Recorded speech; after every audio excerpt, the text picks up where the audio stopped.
Hello, it's Monday morning. It's a little bit cold here in Cape Town, South Africa. But I'm excited for the week and I'm excited for what God is doing. Remember, this is your week for great breakthrough, great miracle. I don't know what you're trusting God for, but I know He is faithful. Now, Matthew 6 verses 10 says so beautifully, "Your kingdom come, your will be done on earth as it is in heaven." And we need to understand that the Bible is about a king and a kingdom. And God's purpose was always for heaven to invade earth, heaven to superimpose the face of the earth, so that we can walk in victory, that we can walk in healing, we can walk in provision, we can walk in total shalom peace, total wholeness, nothing lack, nothing broken.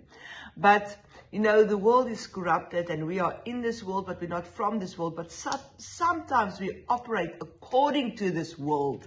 And that is very sad, because I've realized that I don't want to be dependent on the arm of flesh.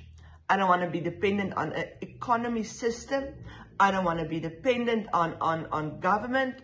I totally want to be dependent on the Lord.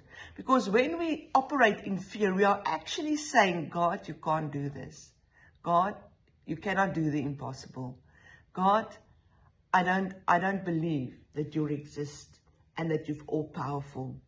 And that is when fear comes into our life. And that is what fear is actually telling us. Fear is telling to the world. Fear is just creating this whole world without God. And we are kingdom citizens. Come on. That's why Proverbs 3 verses 5 and 6 says so beautifully, "Trust in the Lord with all of your heart and lean not on your own understanding. In all of your ways acknowledge Him and He will make your way straight." Now, I've listened to many people over the years, but one thing about Dr. Gustav, he always tells us, don't look or rely or depend or trust the arm of flesh, the hand of flesh. Because Jeremiah 17 verses 5 says, "Cursed is he who puts his trust on the flesh. Cursed is he who trusts the flesh of man." You can go read it. Just my own way of saying it. But cursed is he. And I don't want to be cursed because I'm not dependent on God. I've realized that I will fix my eyes on Jesus. My prayer is every day, I said, Lord, how can my life glorify you? How can I, Lord, please you in all of my ways? First of all, I'm starting with trust. Total depending on God. Fear is not going to tell me that God can't do it. Fear is not going to tell me I have to look at man to do it. No. I will speak with faith, and sometimes it's difficult because life happens and things doesn't look very good. But when we say, I know what I see with my natural, but what does Hebrews 11 verses 1 say? That faith is the substance of things hoped for, the evidence of things not seen. It is where you literally say, Lord, I don't see my miracle right now in the flesh, but I see it in the spirit. And we're not going to rely on man. We're going to rely on you, because we will trust you in all of our ways, because we know that you will make our way straight.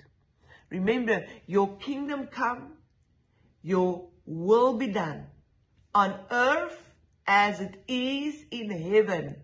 Lord, manifest yourself even more in my life.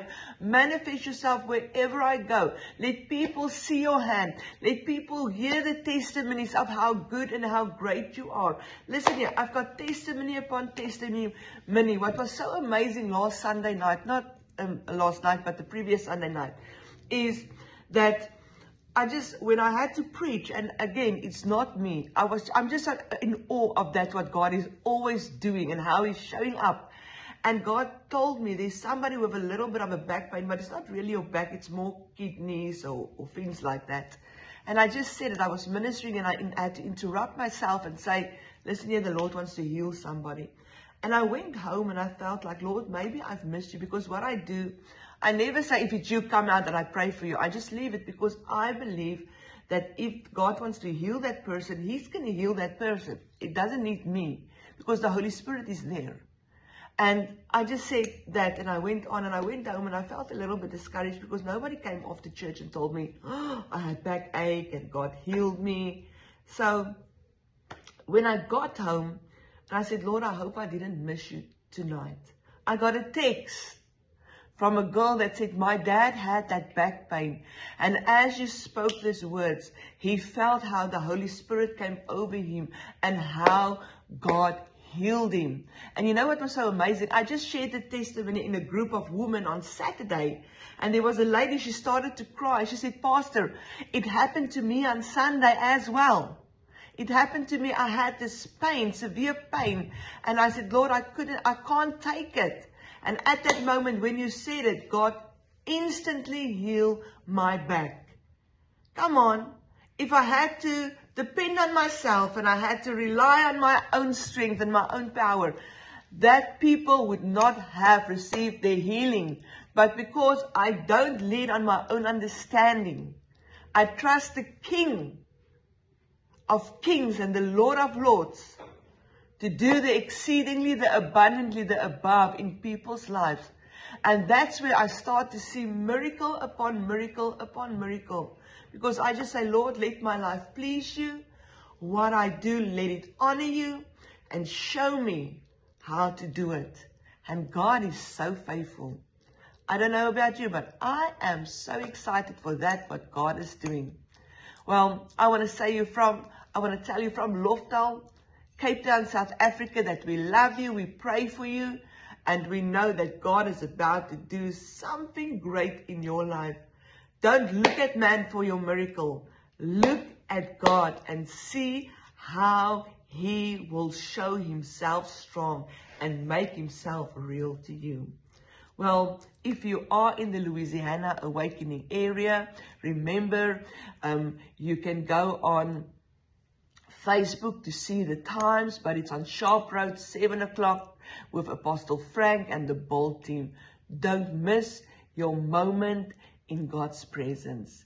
In Jesus' name, amen and amen and amen. God bless you. Till next time.